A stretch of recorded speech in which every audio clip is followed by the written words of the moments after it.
धर्म ऐसी कोई वस्तु ही नहीं है जो केवल हिंदू कही जाने वाली जाति के पास या हिंदू कही जाने वाली कम्युनिटी के पास है ना। धर्म एक ऐसी शाश्वत सत्ता है।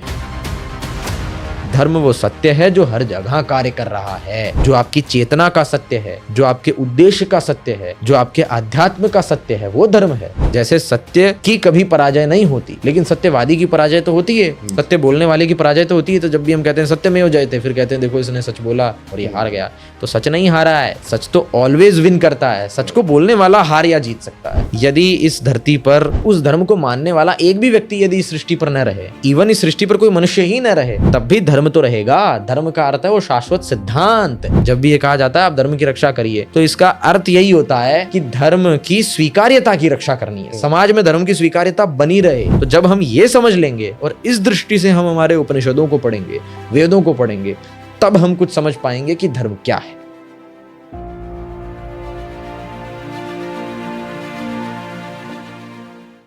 धर्म की बात करने से पहले थोड़ा सा दर्शकों को ये समझाइए कि धर्म है क्या।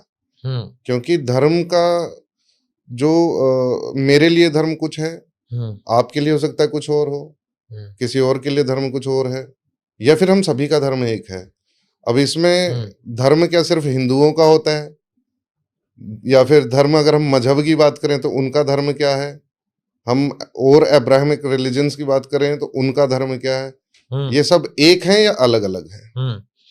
ये बहुत गूढ़ प्रश्न है और इस पर मैंने एक वीडियो भी बना रखी है और मुझे लगता है कि सबसे अच्छा प्रश्न भी यही है, धर्म क्या है जी। जैसा आपने कहा कि क्या अलग अलग संप्रदाय या अलग अलग पंथ, अलग अलग मजहब, उन सबका धर्म अलग अलग है। तो ये अभी जो हम भाषा वाली चर्चा कर रहे थे वही बात हो गई कि अलग अलग भाषाएं हैं, लेकिन उनकी जननी कहीं ना कहीं संस्कृत है, मूल एक है। और मैं तो इसमें ये बात भी जोड़ना चाहता था कि हिंदी ही क्यों, यदि भारतीय सरकार और भारतीय सरकार का समर्थन करने वाले लोग तथा भारतीय समुदाय में सामाजिक कार्य करने वाले लोगों का सामर्थ्य हो तो उन्हें संस्कृत भाषा का ही प्रचार करना शुरू कर देना चाहिए। और ये भी इम्पॉसिबल नहीं है। इजराइल ने हिब्रू को रिवाइव करके अपनी बोली चाली वाली भाषा बना ली, हम भी संस्कृत को बना सकते हैं। तो ये भी कोई असंभव कार्य नहीं है। तो जैसा मैंने एनालॉजी दी कि संस्कृत जननी है, वैसे ही धर्म संपूर्ण मत, पंथ और संप्रदायों की जननी है। कहीं न कहीं संपूर्ण मत, पंथ, संप्रदायों में जितनी अच्छी बातें हैं वो धर्म नामक ऊहा से ही आती है, और जो बुरी बातें हैं वो अधर्म नामक सत्ता से आती है। तो इस संसार में जितनी भी विचारधाराएं हैं उन दोनों को मैं क्रिस्टल क्लियर डिवाइड कर सकता हूं, धर्म और अधर्म, दो फेजेस में। जहां ऐसा मैं कुछ नहीं मानता हूं कि ये हिंदू धर्म है, ये अब्राहमिक धर्म है, ये बौद्ध धर्म है, ये जैन धर्म है, ना। धर्म माने धर्म। हाँ, चिढ़ाने के लिए कुछ लोग कहते हैं ऐसा कि धर्म केवल एक ही है, सनातन और हिंदू, बाकी सब तो अधर्म है या मजहब है। ये ठीक है, एक डिबेट में कहने के लिए एक ठीक बात है, हम भी इसका प्रयोग किए होंगे कभी या आवश्यकता पड़ने पर कर सकते हैं। लेकिन गूढ़ रूप से जब बात चल रही है तो धर्म ऐसा, धर्म का नाम नहीं है सनातन। सनातन तो धर्म का गुण है। धर्म ऐसी कोई वस्तु ही नहीं है जो केवल हिंदू कही जाने वाली जाति के पास या हिंदू कही जाने वाली कम्युनिटी के पास है, ना। धर्म एक ऐसी शाश्वत सत्ता है जो विद्यमान है, और अधर्म एक ऐसी सत्ता है जो उसके विपरीत कार्य करती है, या ये कह सकते हैं उस सत्ता के अभाव में होने वाले कृत्य अधर्म है। ये हर जगह पर उपलब्ध है। इसकी स्वीकार्यता कुछ लोगों में अधिक या कम हो सकती है, और इस बात की पूरी संभावना है कि किसी हिंदू में उस धर्म की स्वीकार्यता कम हो और किसी मुस्लिम घर में पैदा होने वाले व्यक्ति में उस धर्म की स्वीकार्यता अधिक हो। ये हो सकता है कि वहां रेशियो कम हो, यहाँ रेशियो ज्यादा हो, ये हो सकता है। लेकिन अपवाद ये क्यों हो रहा है? अगर मजहब के आधार पर ही धर्म चल रहा था तो अपवाद होना ही नहीं चाहिए था। पर हमारे सामने ऐसे भी अपवाद हैं जो मुस्लिम घर में पैदा हुए और बाद में संस्कृत पढ़ के आचार्य बने, सन्यासी बने, गुरुकुलों के साधु संत बने। तो ऐसे उदाहरण हमारे पास क्यों हैं? इसका मतलब धर्म नामक तत्व मौजूद है जिसे आप कहीं से भी एक्सट्रैक्ट कर सकते हैं। आपके परिवेश में यदि गड़बड़ी है तो आपको मुश्किल हो सकती है या असंभव आपके लिए हो सकता है 1 या 2 जन्मों में, लेकिन ऐसा नहीं है कि वो संपूर्ण समष्टि रूप से असंभव ही है। तो अब जानते हैं कि धर्म क्या है। अगर धातु की बात करें तो धर्म शब्द में ध्री धातु है, जिसका अर्थ मानते हैं कि धारण करना, धारण करने योग्य सिद्धांत। पर अब बात यह है कि इससे भी स्पष्ट नहीं हुआ धारण करने योग्य सिद्धांत हैं क्या, क्या है जो धारण करने योग्य है। फिर मनुस्मृति का एक श्लोक आता है, धृति क्षमा दमुस्तेयम शोचमिंद्रिय निग्रह धीर विद्या दशकम क्रोधो धीर विद्या सत्यम क्रोधो दशकम धर्म लक्षणम। तो ये 10 लक्षण बताए जाते हैं धर्म के। तो कुछ लोग समझ लेते हैं कि यही वो सिद्धांत है, यही वो गुण है जिनका धारण हमें करना है और हमें धार्मिक कहलाना है और यही धर्म है। मेरा इसमें एक करेक्शन है, जिस पर मैंने वीडियो भी बनाई है, कि ये धर्म के 10 लक्षण नहीं है, ये धर्म को मानने वाले व्यक्ति के 10 लक्षण है। हाँ, इसे हम अभिधा में इस प्रकार कह देते हैं कि ये धर्म के 10 लक्षण हैं, लेकिन वहां तात्पर्य यही है कि ये धार्मिक मनुष्य के 10 लक्षण हैं। यदि ये धर्म के 10 लक्षण हैं, धार्मिक मनुष्य के लक्षण नहीं है, यदि कोई इस पर आर्ग्यू करे, तो मुझे बताइए कि धर्म केवल मनुष्य के लिए है या संपूर्ण ब्रह्मांड के लिए है? क्या धर्म केवल पृथ्वी पर कार्य कर रहा है या मंगल पर भी कार्य कर रहा है? यदि धर्म संपूर्ण ब्रह्मांड पर कार्य कर रहा है और धर्म वास्तव में सनातन है, शाश्वत है, किसी इटर्नल कंसेप्ट का नाम धर्म है, तो धर्म के ये 10 लक्षण कैसे हो सकते हैं? शौचम इंद्रिय निग्रह, इंद्रिय निग्रह, शौच, ये सब इस कप में तो नहीं है, ये सब मंगल ग्रह पर तो नहीं है, ये सब किसी पशु में तो नहीं होते हैं। तो क्या वहां पर धर्म घटित नहीं हो रहा है? तो वहां पर भी धर्म घटित हो रहा है। वहां जो धर्म घटित हो रहा है, उस विषय को जानने के बाद उस मनुष्य में ये 10 लक्षण घटित होते हैं। इसको मैं ब्रेक थ्रू करके समझाता हूं। मेरे अनुसार धर्म प्रतिपल, हर दिख, हर काल में कार्य करने वाली वो सत्ता है जो सत्य है। फूल के रसायन में, गिरती हुई गेंद की भौतिकी में, ये वीडियो में मैंने एज इट इज समझाया है।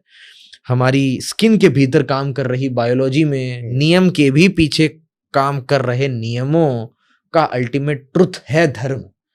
धर्म कोई बिहेवियरल टिप्स नहीं है, धर्म कोई मॉरल वैल्यूज का कोड ऑफ कंडक्ट नहीं है। धर्म वो सत्य है जो हर जगह कार्य कर रहा है, जो आपकी चेतना का सत्य है, जो आपके उद्देश्य का सत्य है, जो आपके आध्यात्म का सत्य है, वो धर्म है। वो बात अलग है कि जड़ विषयों की कार्य प्रणाली को हम विज्ञान में अपरा बोल करके साइंस कह देते हैं, और मन बुद्धि चित्त अहंकार, ये सब अतीन्द्रिय ज्ञान को हम आध्यात्म कह देते हैं, लेकिन ये सब कुछ समष्टि रूप से धर्म में ही आते हैं। तो धर्म वो विषय है जो हर जगह घटित हो रहा है, और उस विषय का नाश कोई भी नहीं कर सकता, इसलिए धर्म सनातन है। जैसे सत्य की कभी पराजय नहीं होती, लेकिन सत्यवादी की पराजय तो होती है, सत्य बोलने वाले की पराजय तो होती है। तो जब भी हम कहते हैं सत्य में हो जाते, फिर कहते हैं देखो इसने सच बोला और ये हार गया, तो सच नहीं हारा है, सच तो ऑलवेज विन करता है। सच को बोलने वाला हार या जीत सकता है। तो सत्यवादी लोगों की संख्या कम या ज्यादा हो सकती है, परंतु धार्मिक परंतु सत्य की संख्या कम या ज्यादा नहीं होती है। इसी प्रकार हमको धर्म में समझना चाहिए कि धार्मिक लोगों की संख्या कम या ज्यादा हो सकती है। ऐसा हो सकता है कि धरा धार्मिक लोगों से भरी पूरी हो या धार्मिक लोगों से खाली हो जाए, लेकिन ऐसा नहीं हो सकता कि धरा से धर्म ही खाली हो जाए।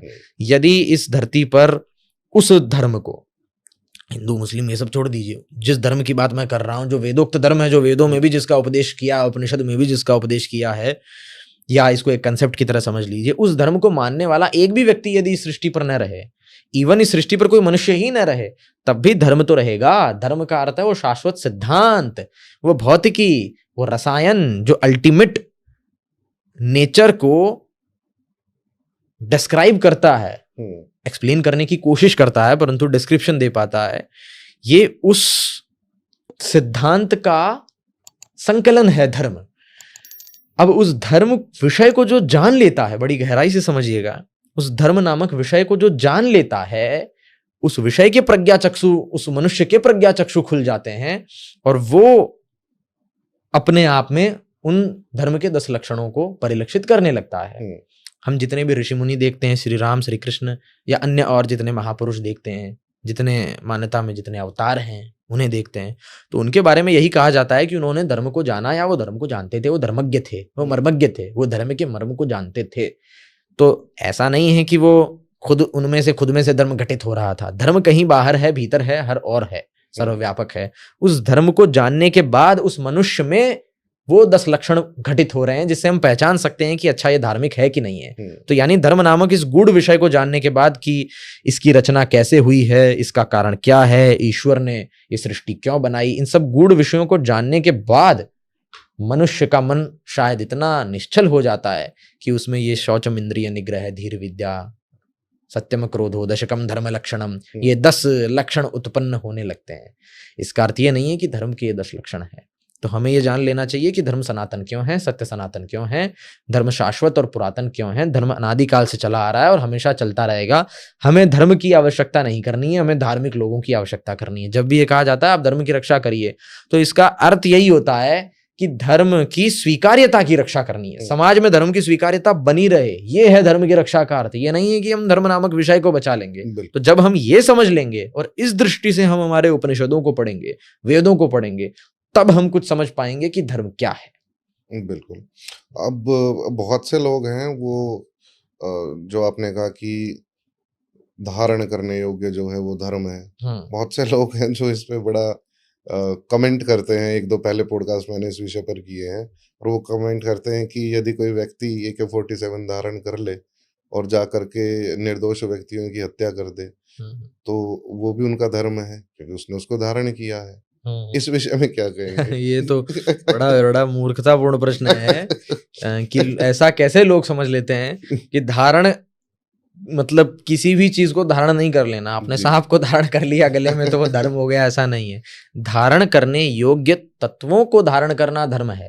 धर्म का अर्थ है धारण करने योग्य। जो धारण करने योग्य है उस सिद्धांत का नाम धर्म है। तो धारण करने योग्य क्या है? धारण करने योग्य वो है जो सत्य है। तो सत्य सिद्धांत आपके हृदय में धारण होगा, गले में धारण नहीं होगा। और जब आपने उस सत्य सिद्धांत का हृदय में धारण कर लिया, उसके बाद आपको स्वतः पता चल जाएगा कि कहाँ आपको AK-47 उठानी है, कहाँ नहीं उठानी है। आपको खुद इतनी अक्ल होगी कि आपको कब क्या करना है, कौन निर्दोष है, कौन दोषी है। और यदि आपको ये पता नहीं चल रहा है, इसका मतलब अभी आपके भीतर असत्य है, सत्य है नहीं। क्योंकि जिसके भीतर सत्य होगा उसे पता होगा कि उसे क्या करना है। तो धर्म वो कंसेप्ट है जो आपको गलत करने से रोकता है। धर्म कोई मोरल वैल्यूज नहीं है। जैसे आपने ये भी प्रश्न किया कि क्या धर्म नैतिक मूल्यों से जुड़ा हुआ है, क्या केवल नैतिक मूल्य ही धर्म, क्या केवल नैतिक मूल्य ही धर्म है? हमारी चर्चा हो रही थी पहले, तो ये बात भी उठी थी। तो कई लोग तो यही समझते हैं कि इसका मतलब ये कोड ऑफ कंडक्ट। हालांकि अभी तक की बात से स्पष्ट हो जाना चाहिए कि कोई नियमावली नहीं है, ये हृदय में होने वाली एक घटना है जिसके बाद आप स्वयं अपने नियम बना सकते हो। लेकिन वो आप जो नियम बना रहे हो वो आप जालसाजी कर रहे हो फर्जी बोल करके कि नहीं नहीं मैं तो अपने नियम बना रहा हूं, या फिर आप वाकई में नियम बना रहे हो। इसके लिए ऋषियों ने 10 लक्षण दे दिए कि इस मनुष्य को जांच लो, इसमें वो 10 लक्षण दिखाई दे रहे हैं, इसका मतलब तो ये मर्मज्ञ है, वरना फ्रॉड है, वरना रॉन्ग नंबर है।